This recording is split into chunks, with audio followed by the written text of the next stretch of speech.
In the shadowed corridors of Buckingham Palace, where every footstep echoes with centuries of tradition and power, one man's unwavering sense of duty would spark a battle that threatened to shake the very foundations of the British monarchy. Detective Sergeant Michael Harrison had spent 15 years protecting the royal family with his life, never questioning orders, never hesitating to throw himself into danger. But when Queen Consort Camilla decided his face no longer fit the image she wanted for the new reign, she made one critical mistake.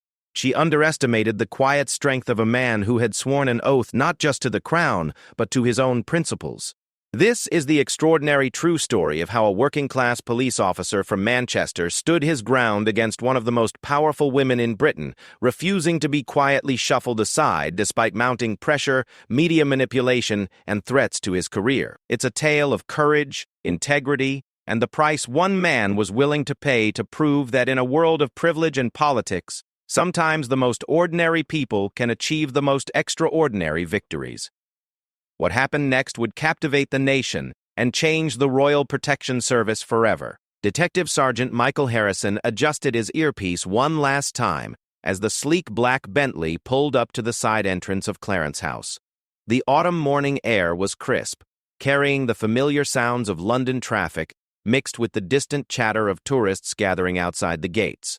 For 15 years, this routine had been second nature to him. Check the perimeter, scan for threats, position himself where he could see everything while remaining invisible to the public eye. At 42, Michael had the kind of steady presence that made him perfect for royal protection work. He wasn't the tallest or the most imposing officer in the service, but his colleagues respected his sharp instincts and calm demeanor under pressure. His dark hair was starting to show touches of silver at the temples, and his weathered face told the story of countless hours spent outdoors, watching, waiting, and protecting some of the most important people in the world. Today felt different, though. There was an unusual tension in the air that Michael couldn't quite place. His supervisor, Chief Inspector David Reynolds, had been acting strangely for weeks, avoiding eye contact during briefings and cutting conversations short whenever Michael approached. The other officers in his unit had started treating him differently too, as if they knew something he didn't. As Queen Consort Camilla emerged from the Bentley, Michael stepped forward to take his position. She was dressed in an elegant cream-colored coat, her blonde hair perfectly styled despite the October breeze. Her lady-in-waiting, Sarah Thompson, followed closely behind, clutching a leather folder filled with the day's schedule. Michael had protected Camilla dozens of times over the years, first as the Duchess of Cornwall, and now as Queen Consort, and he prided himself on anticipating her needs before she even realized them herself. But as Camilla's eyes met his briefly, Michael noticed something cold in her expression. It wasn't the usual polite nod of acknowledgement he had grown accustomed to. Instead, there was a calculating look, as if she were measuring him for something. The moment passed quickly, but it left Michael with an uneasy feeling that would prove to be prophetic. The morning proceeded without incident. Camilla had 3 scheduled meetings with various charity representatives, discussing her upcoming initiatives as Queen Consort. Michael positioned himself outside the meeting room, his trained ears picking up the rhythm of conversation inside, while his eyes constantly swept the hallways for any sign of trouble. It was during the second meeting that he noticed Sarah Thompson step out of the room and make a phone call that seemed unusually urgent. Sarah was speaking in hushed tones, glancing frequently in Michael's direction. He couldn't make out the words, but her body language suggested she was discussing something sensitive, possibly even confidential. When she finished the call, she approached him with a smile that didn't quite reach her eyes. "Detective Harrison," she said, her voice carefully neutral. "Her Royal Highness would like to speak with you privately after her final meeting today. Would you be available around 4 o'clock? Michael nodded professionally. "Of course, ma'am. Should I coordinate with Chief Inspector Reynolds?" "That won't be necessary," Sarah replied quickly. "This is a personal matter. Please report to the blue drawing room at 4 sharp." As Sarah walked away, Michael felt that nagging sense of unease grow stronger. In all his years of service, he had never been summoned for a private meeting with any member of the royal family. Such interactions were typically handled through the chain of command, with supervisors present to ensure protocol was followed. The fact that Sarah had specifically mentioned it was a personal matter only added to his confusion. The rest of the day dragged by slowly. Michael found himself analyzing every interaction, every glance, every conversation he had overheard in recent weeks. He remembered the strange looks from his colleagues, the way Reynolds had been avoiding him, and now this unusual summons. A pattern was beginning to emerge, though he couldn't yet see the full picture. At exactly 4 o'clock, Michael knocked softly on the door of the blue drawing room. Camilla's voice called for him to enter. The room was elegantly furnished with antique furniture and oil paintings that had witnessed centuries of royal history. Camilla was seated in a high-backed chair near the window, the afternoon light casting a warm glow across her face. She gestured for Michael to take a seat across from her, which he did after a moment's hesitation. "Detective Harrison," Camilla began, her voice warm but with an underlying firmness that Michael had learned to recognize in people of power. "I wanted to speak with you personally because I have tremendous respect for your years of dedicated service to the royal family." Michael felt a chill run down his spine. In his experience, conversations that began with compliments rarely ended well. "Thank you, Your Royal Highness. It has been an honor to serve." Camilla smiled, but there was something calculated about it. "As you know, we are entering a new era for the monarchy. King Charles and I have been discussing various changes we would like to implement, particularly in terms of our public image and the way we present ourselves to the nation." She paused, allowing her words to sink in before continuing. "One of the areas we have been reviewing is our security detail. Not because there are any concerns about competence or dedication, mind you, but rather because we want to ensure that our protection officers reflect the image we are trying to project." Michael's training kept his expression neutral, but inside, alarm bells were ringing. He had heard similar speeches before, usually just before someone was reassigned to a less prestigious position or forced into early retirement. "What I am trying to say, Detective Harrison, is that we feel it might be time for you to consider taking on new challenges, perhaps a role in training new recruits, or maybe a position with the Metropolitan Police that would allow you to use your extensive experience in a different capacity." The suggestion hung in the air like a challenge. Michael understood exactly what was being offered, and more importantly, what was being demanded. He was being asked to step aside voluntarily, to remove himself from the high-profile world of royal protection, and disappear quietly into a lesser role where his face would no longer be associated with the new reign. "May I ask what specifically has prompted this suggestion, Your Royal Highness?" Michael asked carefully, his voice steady despite the turmoil in his mind. Camilla's smile became slightly strained. "As I mentioned, this is about image and presentation. The monarchy is evolving, and we need our team to evolve with us. You have served admirably, but we feel that your particular style and appearance might be better suited to other types of work." The words hit Michael like a physical blow. After 15 years of flawless service, after risking his life countless times for the royal family, he was being dismissed not for any failure in his duties, but simply because his face no longer fit the image they wanted to project. It was personal rejection disguised as professional restructuring. Michael took a deep breath, considering his response carefully. He thought about his mortgage, his daughter's university fees, and the pension he had been working toward for years. A smart man would thank the Queen Consort for her consideration, accept whatever transfer was offered, and fade quietly into the background. But Michael Harrison had not survived 15 years in royal protection by being just smart. He had survived by being principled, thorough, and unwilling to compromise his integrity for convenience. "With respect, Your Royal Highness," he said, his voice calm but firm, "I believe I am still the best qualified person for this position. My record speaks for itself, and I have received nothing but excellent evaluations throughout my career. If there are specific performance issues you would like to address, I would be happy to discuss them. But I cannot accept a transfer based solely on my appearance or style, especially when those factors have never been raised as concerns before." The temperature in the room seemed to drop several degrees. Camilla's expression hardened, and for a moment Michael saw past the carefully constructed public persona to the steel-willed woman underneath. "I see," she said slowly. "I had hoped you would be more receptive to this opportunity. Perhaps you need some time to think about it."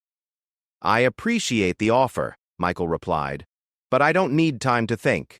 I am committed to my current role and believe I can continue to serve effectively in my present capacity."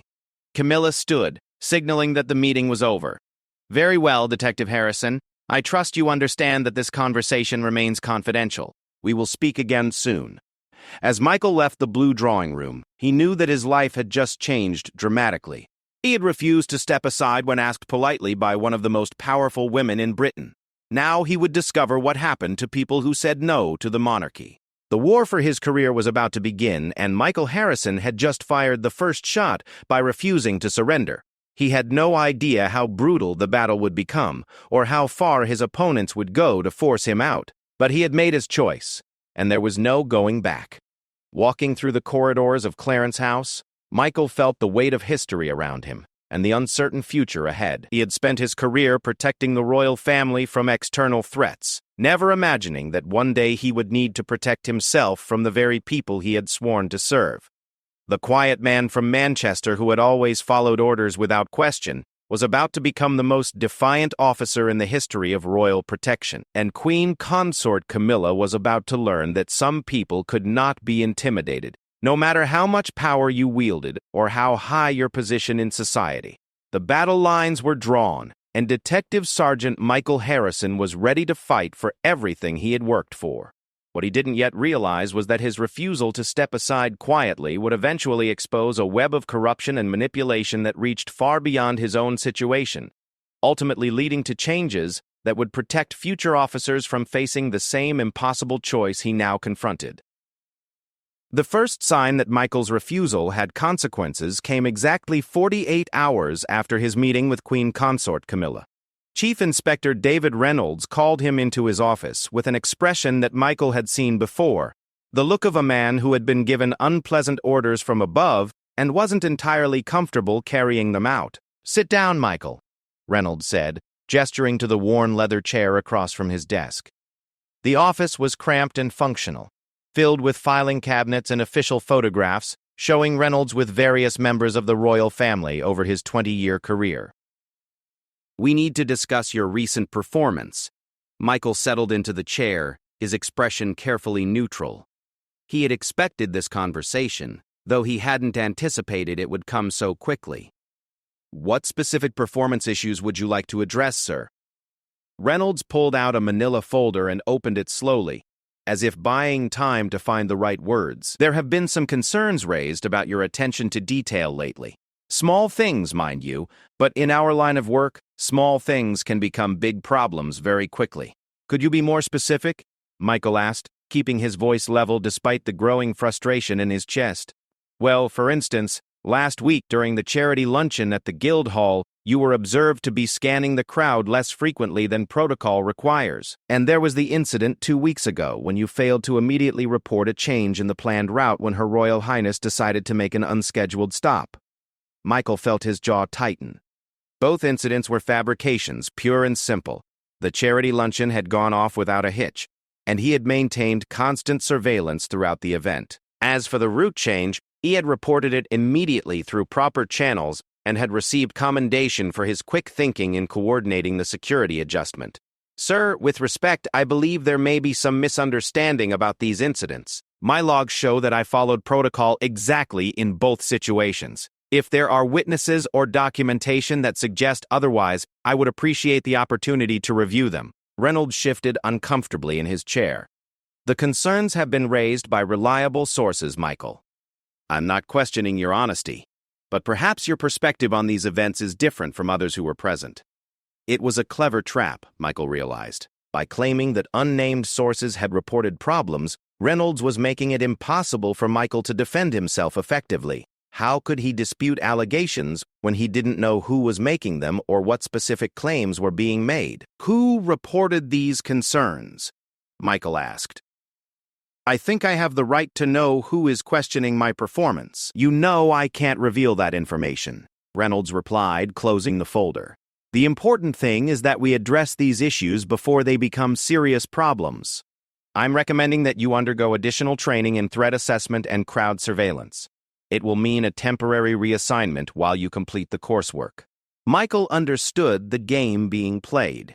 The additional training was a way to remove him from his current duties without formally disciplining him. Once he was away from royal protection work, it would be much easier to find reasons to keep him away permanently. I don't believe additional training is necessary, Michael said firmly. My performance has been exemplary throughout my career, and I have never received any negative evaluations. If specific incidents are being questioned, I would prefer to address them through the formal review process rather than accepting a training assignment that seems designed to remove me from my duties. Reynolds' expression hardened. Michael, I'm trying to help you here. There are people above my level who are asking questions about your suitability for this role. Taking the training would show that you're willing to address their concerns and improve yourself. Refusing it will only make things more difficult for you. More difficult how? Michael asked. Let's just say that cooperation is always viewed more favorably than resistance. Reynolds replied, his meaning clear.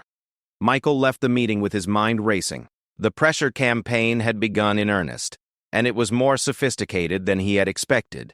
Rather than making direct threats or formal accusations, they were creating a paper trail of minor concerns and suggestions for improvement. To an outside observer, it would look like the organization was being responsible and thorough in addressing potential issues. Only Michael would know that the entire foundation was built on lies.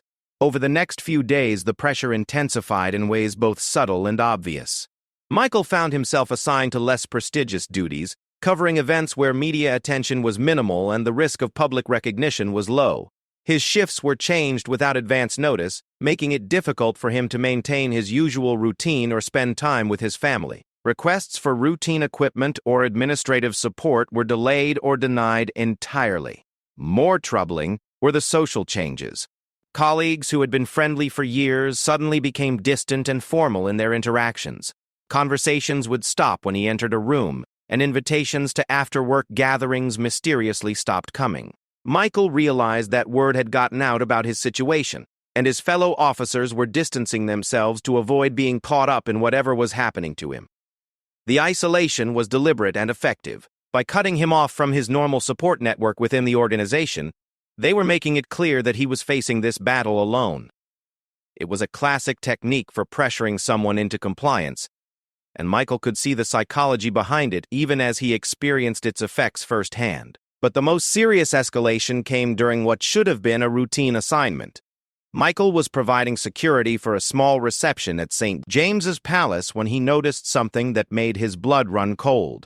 Detective Constable James Whitfield, a newer officer whom Michael had always considered competent but unremarkable, was positioning himself in a way that directly contradicted established protocol. Instead of maintaining his assigned perimeter coverage, Whitfield had moved to a position where he could observe Michael's every movement, while leaving a significant gap in the security coverage of the event itself. Michael realized that Whitfield was not there to protect the royal family. He was there to watch Michael and document any behavior that could be used against him later. The discovery that he was being actively monitored by his own colleagues was a devastating blow. It meant that someone high up in the organization was serious enough about removing him that they were willing to compromise actual security to build a case against him. Every move he made, every decision he reached, every conversation he had, was now being scrutinized for potential ammunition. Michael decided to test his theory. During the reception, he deliberately took a slightly different route during one of his patrol circuits, deviating from the standard pattern by perhaps 10 feet to check a blind spot that had been bothering him. It was a reasonable security decision, the kind of minor adjustment that experienced officers made constantly based on their assessment of the situation. Sure enough, he noticed Whitfield immediately radio something to his supervisor. Later that evening, Michael was called into another meeting with Reynolds, this time accompanied by Deputy Assistant Commissioner Margaret Foster, a stern woman in her 50s who oversaw the entire Royal Protection Division. "Detective Harrison," Foster began without preamble, "we've had another report about your performance today, specifically that you deviated from assigned patrol patterns without authorization during the St. James's reception." Michael had prepared for this moment. "Yes, ma'am. I noticed a potential security concern with the standard patrol route and made a minor adjustment to address it. The deviation was approximately 10 feet and lasted less than 30 seconds. It was well within the discretionary authority granted to field officers for security adjustments." "But you didn't radio the change to your supervisor," Foster continued. "The change was too minor and too brief to warrant radio traffic," Michael replied. Broadcasting every minor route adjustment would clutter the communications and potentially compromise security by giving away our patterns to anyone monitoring our frequencies. It was a perfectly reasonable explanation, and under normal circumstances it would have been accepted without question. But Michael could see in Foster's expression that reasonableness was not the point. They were looking for excuses, not explanations. "Detective Harrison," Foster said, her voice taking on a more formal tone, "I think it's time we addressed the larger pattern of concerns that have been raised about your performance. We are initiating a formal review of your conduct and suitability for continued service in royal protection." Michael felt the ground shift beneath him. A formal review was serious business, the kind of proceeding that could end his career regardless of the outcome. Even if he were eventually cleared of wrongdoing, the mere existence of such a review would follow him for the rest of his professional life. "On what specific grounds?" he asked. "Failure to follow established protocols, inadequate attention to detail, and resistance to supervisory guidance," Foster recited, as if reading from a prepared statement. "You will be suspended from active duty pending the completion of this review. Your warrant card and radio will be surrendered immediately." Michael reached into his jacket and removed his identification and radio, placing them on the desk between them. The symbolism was not lost on him. After 15 years of dedicated service, he was being stripped of his authority and credentials based on manufactured complaints and trumped-up charges. "Detective Harrison," Foster continued, "I strongly encourage you to seek union representation for this process. The review will be thorough and fair, but it will also be detailed and comprehensive. You should be prepared for that." As Michael walked out of the building that had been his second home for so many years, he felt a mixture of anger, determination, and something approaching relief. The pretense was finally over.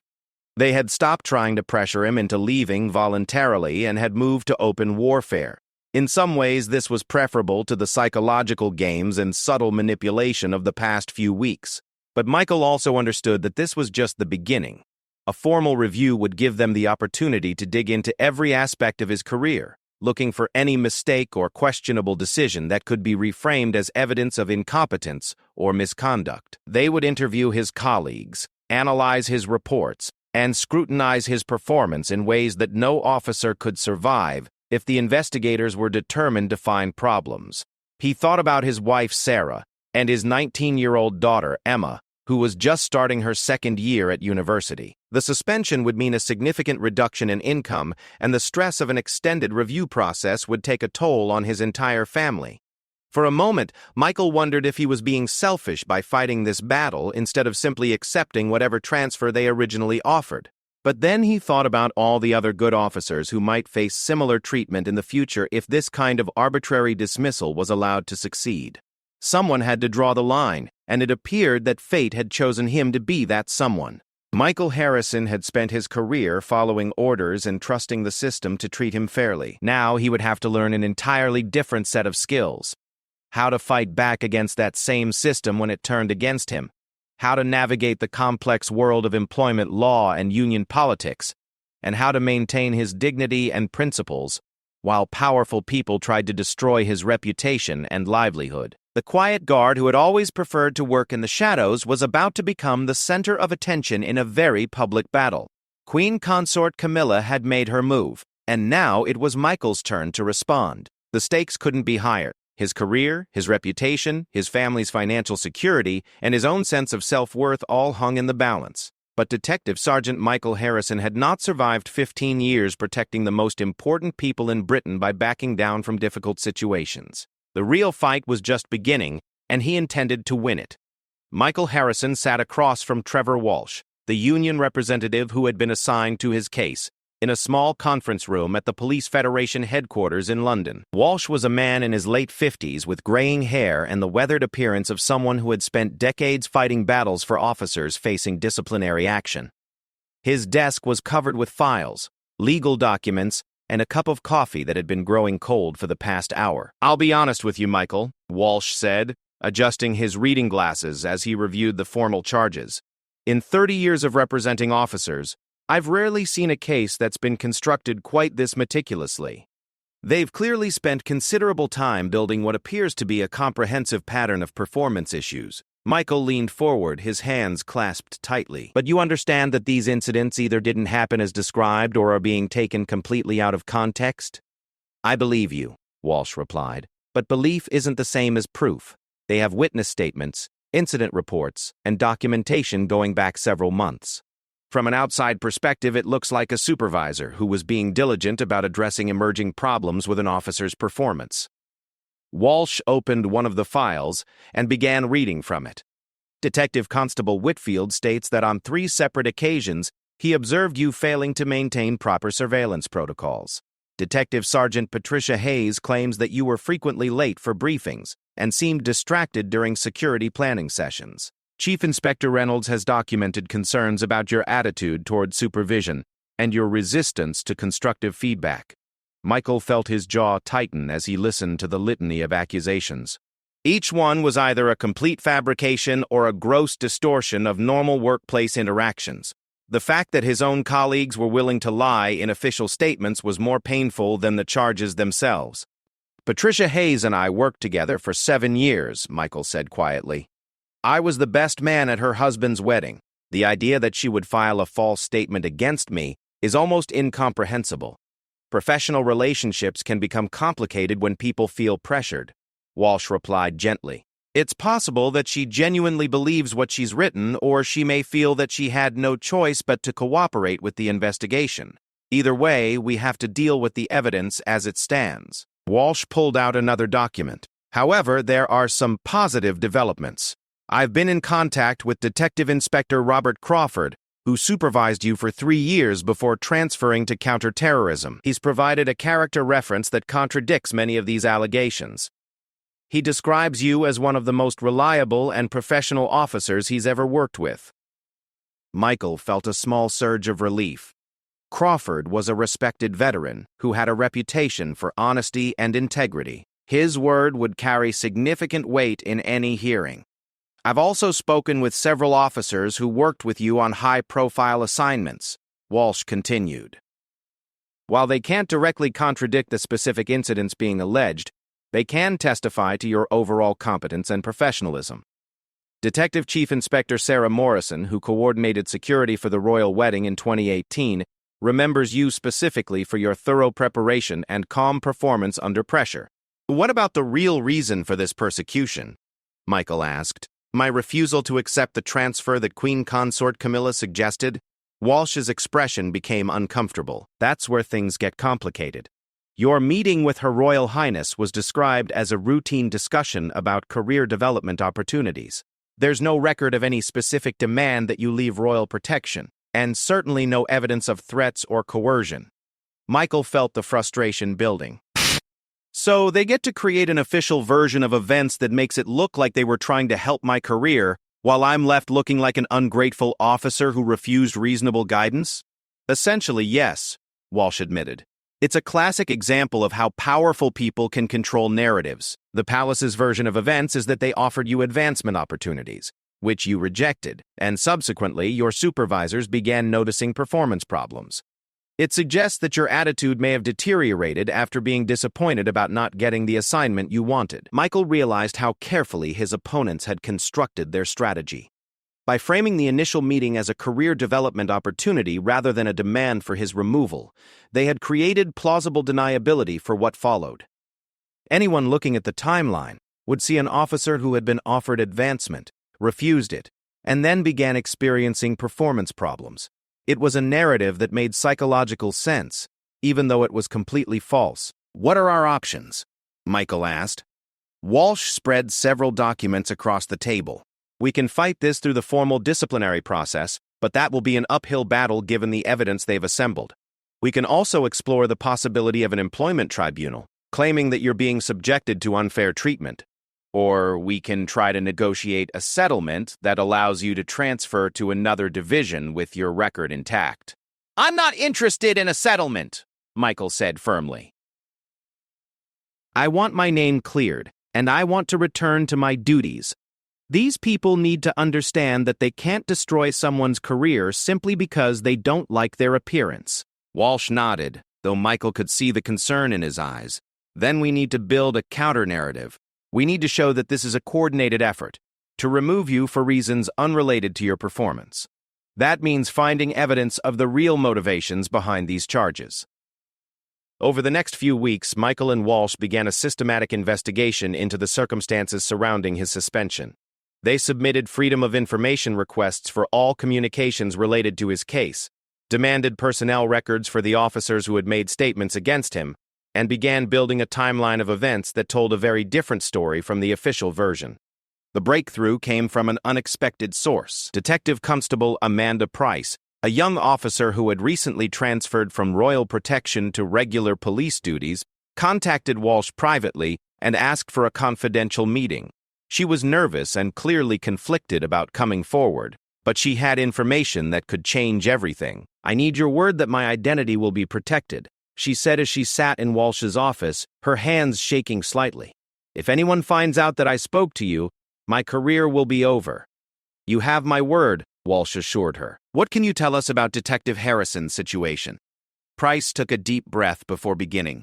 "About 3 months ago, we had a briefing with Deputy Assistant Commissioner Foster. It was supposed to be about general security protocols, but she spent most of the time talking about the need to present the right image for the new reign. She said that some personnel changes might be necessary to ensure that our team reflected the values and appearance that the royal family wanted to project." Michael felt his heart rate quicken.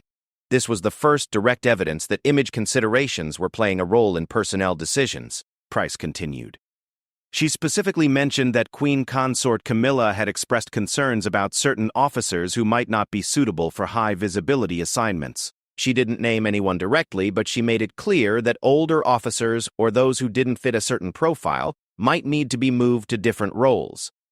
"Did she define what profile they were looking for?"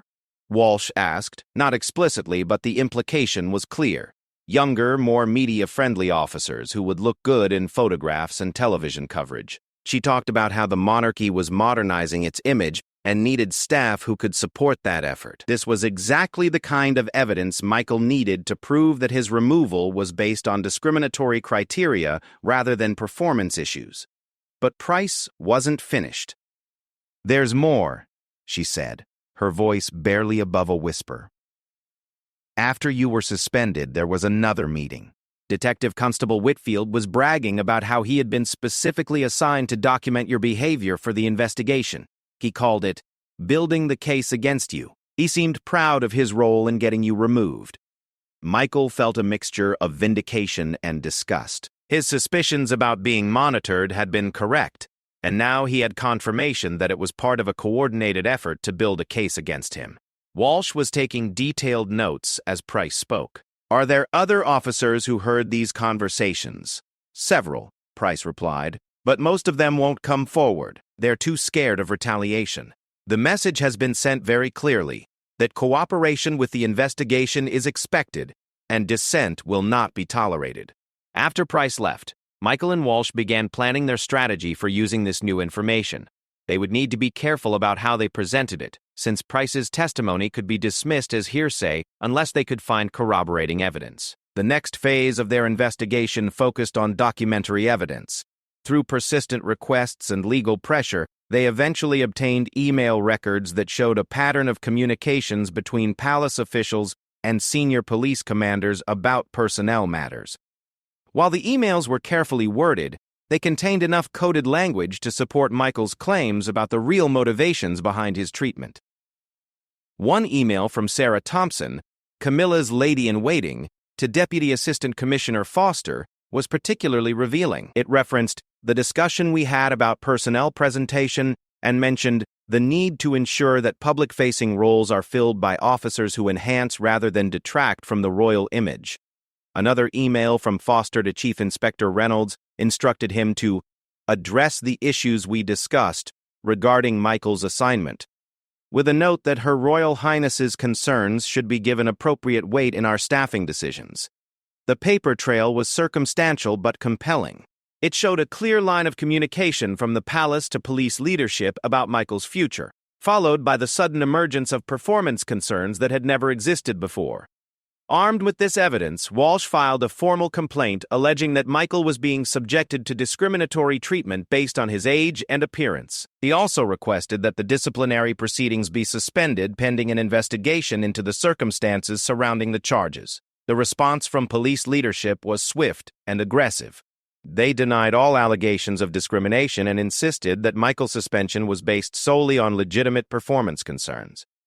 They also announced that they were accelerating the disciplinary hearing, claiming that the delays requested by Michael's representatives were an attempt to avoid accountability. The battle was now fully joined, with both sides preparing for what promised to be a contentious and high-profile hearing.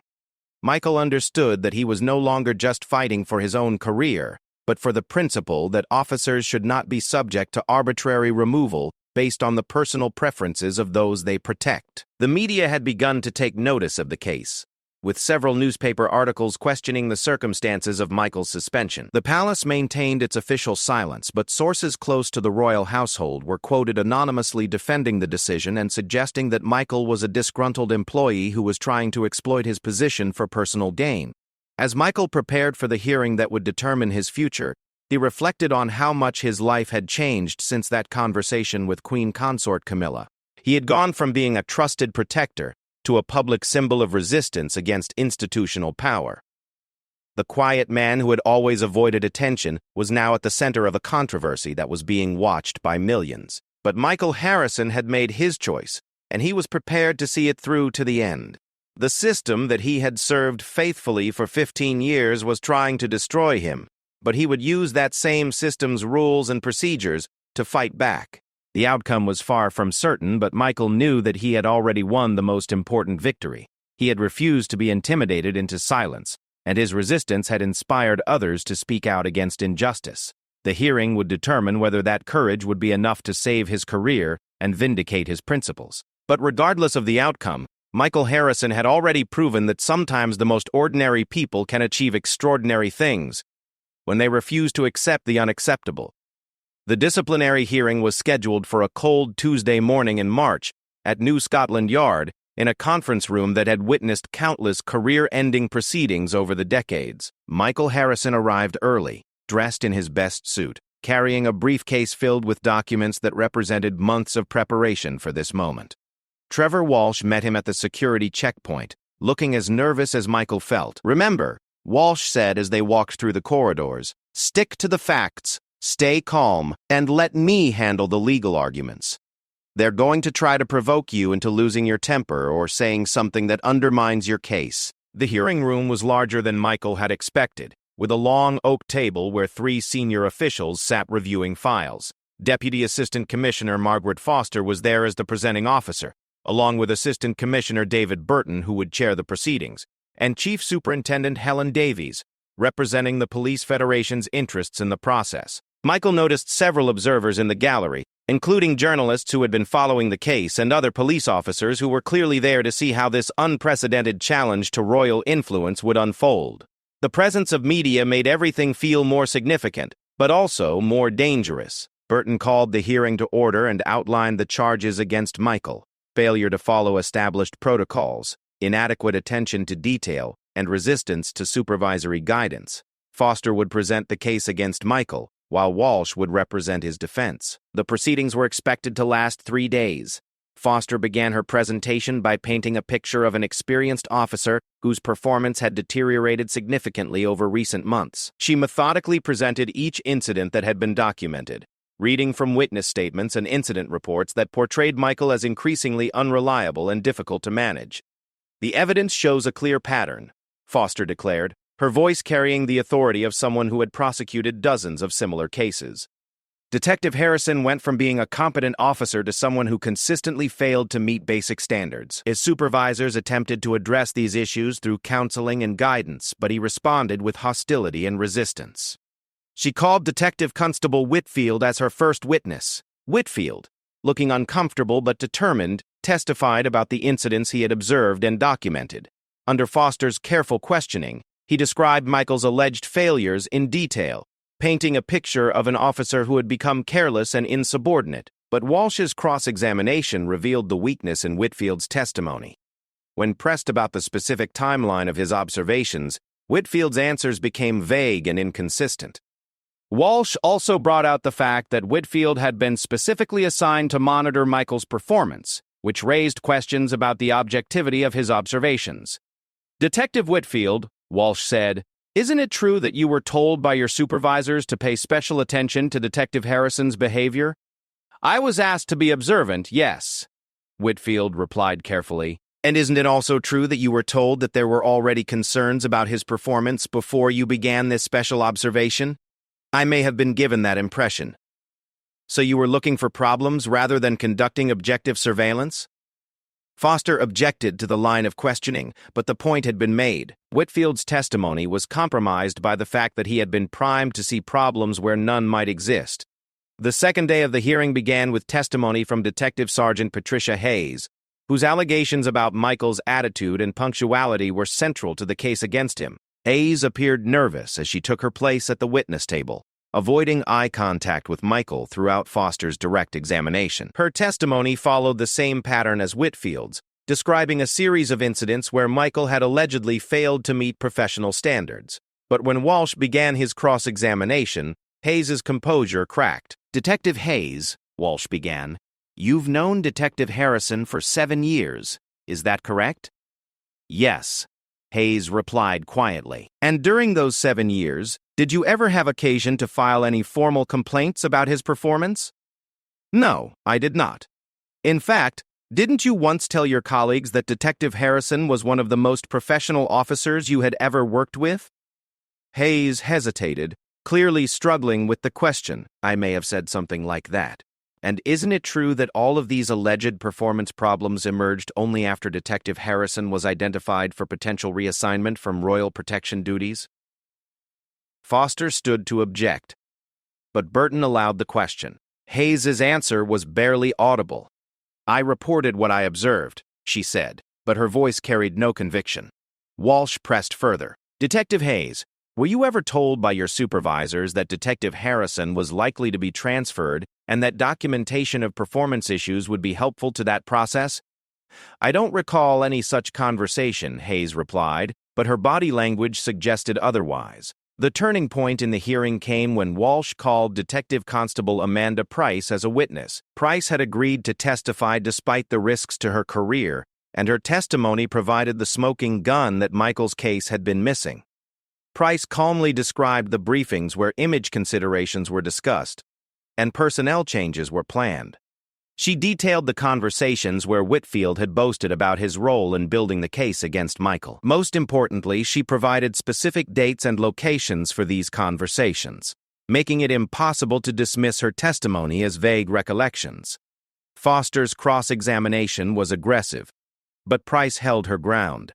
When Foster suggested that Price might be mistaken about what she had heard, Price produced her personal notebook, where she had written down key details from meetings and conversations. "I'm a careful person," Price said simply. "I take notes because I believe details matter in police work." The notebook entries corroborated everything Price had said in her direct testimony. They also revealed additional details about the coordinated effort to remove Michael from Royal Protection, including references to palace communications that had not been disclosed in the official investigation. On the third day of the hearing, Walsh called his character witnesses, including Detective Inspector Crawford and Detective Chief Inspector Morrison. Both provided powerful testimony about Michael's competence and professionalism over many years of service. Morrison's testimony was particularly compelling because she had supervised Michael during some of the highest pressure assignments in Royal Protection.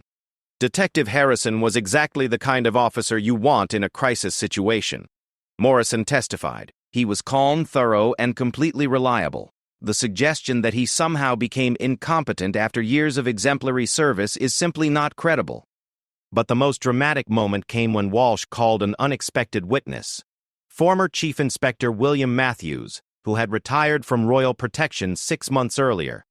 Matthews had been following the case in the media and had contacted Walsh with information that could change everything. Matthews testified that he had been present at several meetings where palace officials had discussed the need to refresh the Royal Protection team with younger, more photogenic officers. He described specific conversations where Michael had been mentioned by name as someone who needed to be moved to a less visible role. I was told quite explicitly that Queen Consort Camilla was not satisfied with some of the officers on her detail. Matthews testified. Detective Harrison was specifically mentioned as someone whose appearance did not fit the image they wanted to project for the new reign. Foster's cross-examination of Matthews was brutal, but he remained unshaken. As a retired officer with no stake in the outcome, his testimony carried enormous weight. When it came time for closing arguments, Walsh delivered a passionate summary of the evidence that had been presented. He argued that Michael was the victim of age and appearance discrimination, orchestrated by palace officials who wanted to replace experienced officers with younger, more telegenic staff. This case is not about Detective Harrison's performance, Walsh declared. It's about whether we will allow our officers to be treated as disposable commodities, to be discarded when they no longer fit someone's aesthetic preferences. The evidence shows clearly that Detective Harrison was targeted for removal not because he failed in his duties, but because powerful people decided his face no longer suited their needs. Foster's closing argument attempted to refocus attention on the documented performance issues, but the weight of evidence about discriminatory motives had undermined her case. The pattern of manufactured complaints was too obvious to ignore. Burton adjourned the hearing to consider the evidence, promising a decision within 2 weeks. The wait was agonizing for Michael, who understood that his entire future hung in the balance. The media attention had made the case a symbol of the broader struggle between ordinary workers and institutional power, adding pressure to reach the right decision. When the decision was announced, it vindicated everything Michael had fought for. Burton's written ruling found that the charges against Michael were not supported by credible evidence, and that there was substantial proof of discriminatory treatment based on age and appearance. The evidence demonstrates that Detective Harrison was subjected to unfair treatment motivated by considerations unrelated to his professional competence. The ruling stated, the disciplinary charges appear to have been constructed to justify a predetermined decision to remove him from royal protection duties. The ruling ordered Michael's immediate reinstatement with back pay and a formal apology from the Metropolitan Police. It also recommended a comprehensive review of personnel practices in royal protection to prevent similar discrimination in the future. More importantly, the ruling sent a clear message that officers could not be arbitrarily dismissed to satisfy the aesthetic preferences of those they were assigned to protect. It established important precedents about due process and the right of public servants to be judged on their performance rather than their appearance. The aftermath of the hearing brought changes that extended far beyond Michael's individual case. The Metropolitan Police implemented new policies governing the interaction between palace officials and police personnel decisions. Training programs were established to prevent age and appearance discrimination. Most significantly, a formal complaint process was created to protect officers from arbitrary removal based on non-performance factors. Michael returned to royal protection duties 3 months after his vindication, but his relationship with the service had fundamentally changed. He was no longer the anonymous professional who worked quietly in the background. He had become a symbol of resistance and principle, someone who had stood up to power and won. Queen Consort Camilla never publicly acknowledged the hearing or its outcome, but palace sources indicated that she had been advised to have no further direct involvement in personnel decisions. The system of checks and balances that Michael's fight had created would protect future officers from facing the same impossible choice he had confronted. Michael's victory came at a personal cost. The stress of the long battle had taken a toll on his health and his family relationships. Some colleagues never forgave him for exposing the discrimination within their ranks. He would always be known as the officer who had challenged the system, which brought both admiration and resentment. But Michael Harrison had achieved something remarkable.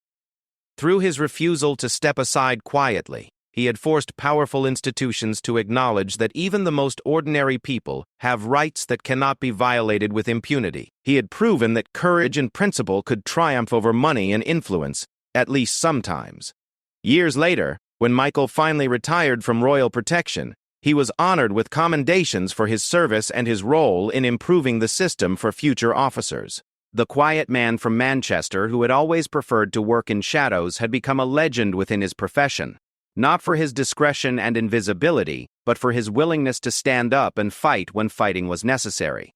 The guard who refused to step aside had won more than just his job back. He had won the right for every police officer to be judged on their merits rather than their appearance, and he had proven that sometimes the most important battles are fought not by heroes or politicians, but by ordinary people who simply refuse to accept injustice. Michael Harrison's story became a reminder that in a world where power often seems absolute, individual acts of courage can still make a difference. His victory was not just personal vindication, but a triumph for everyone who has ever been told they no longer fit, who has ever been asked to step aside for reasons that have nothing to do with their abilities or their worth as human beings. The man who had spent his career protecting others had ultimately protected something even more valuable: the principle that dignity and fairness matter more than convenience and appearance. In refusing to step aside, Michael Harrison had taken a stand for every person who would face similar challenges in the future, ensuring that his victory would echo long after he had left the service he had defended so courageously.